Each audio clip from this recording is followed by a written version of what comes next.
pour ça que je vous ai amené gentiment par les mathématiques avec Poincaré et le reste, pour que vous compreniez qu'il s'agit probablement d'une déformation, de quelque chose qui peut être une sphère au départ et qui va se répartir dans tout l'organisme.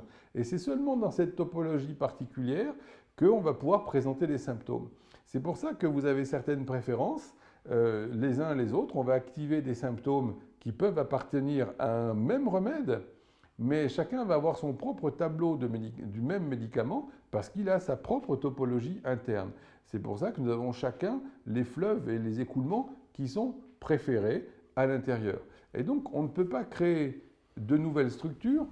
Et lorsqu'il y a une perturbation énergétique, l'organisme, qu'est-ce qu'il va pouvoir faire? Eh bien, au bout d'un moment, il va pouvoir mettre plus d'énergie dans un même canal, c'est-à-dire intensifier de plus en plus un même symptôme. Et au bout d'un moment, quand il y a encore trop d'énergie, eh bien, il va être obligé d'intensifier en ouvrant d'autres canaux qui vont pouvoir s'ouvrir avec plus d'énergie. Et donc, un nouveau groupe de symptômes va apparaître nécessitant plus d'énergie pour ouvrir ce même canal.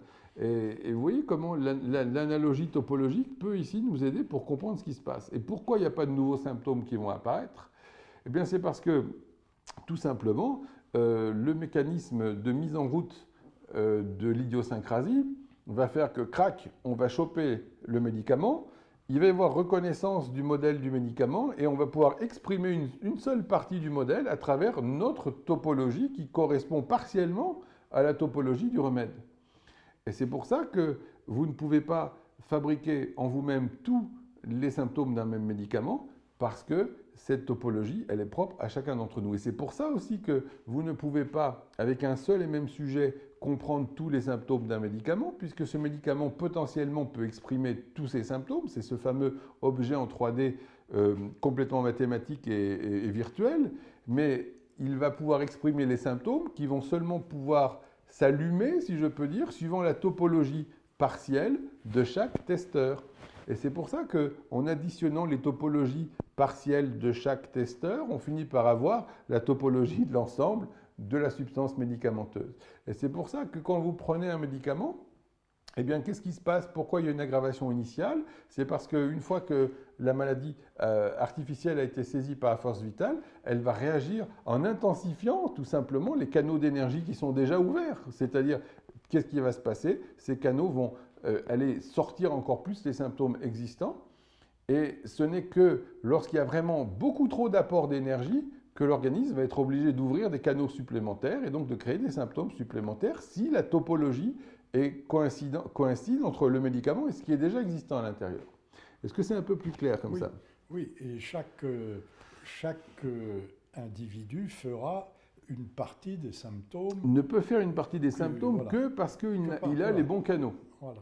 Et donc, vous voyez que c'est une question amusante parce que finalement, c'est la géométrie qui permet de résoudre certains problèmes. Si on regarde la relativité, elle est comme ça. C'est donc la nécessité d'expérimenter le remède sur plusieurs tempéraments pour avoir une idée Littéralement, on va faire rouler une bille d'après différentes pentes pour voir comment elle va se comporter. Voilà.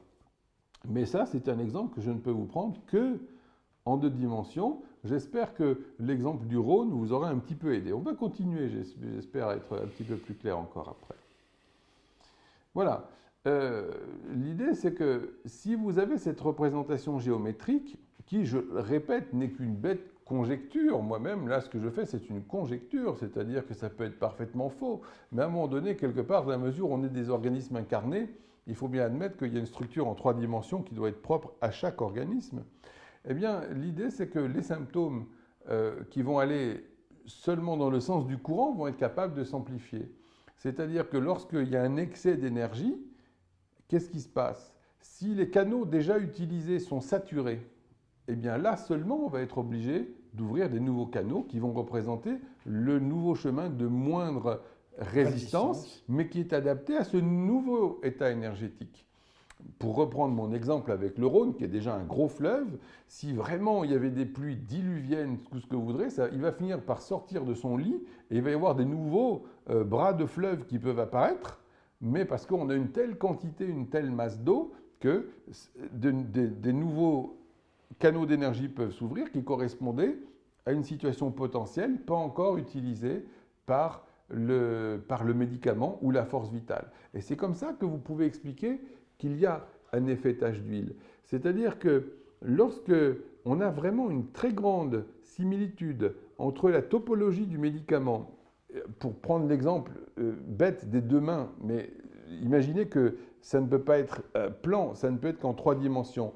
Mais si la forme du médicament et donc les canaux qu'il est capable d'exciter existent chez le patient et qu'il y a réellement cette concordance entre les deux et qu'elle n'est pas que partielle, mais que ce soit vraiment une concordance avec N canaux, eh bien vous comprendrez que quand la stimulation du remède va se faire, eh bien là, on va pouvoir même activer des canaux qui n'étaient peut-être même pas potentiellement, qui n'ont jamais encore été ouverts par cet individu, juste parce qu'en prenant le médicament, il y a eu un épousement, si je peux dire, une adéquation tellement parfaite des deux topologies que l'organisme en a profité pour ouvrir du coup des canaux qui n'existaient pas.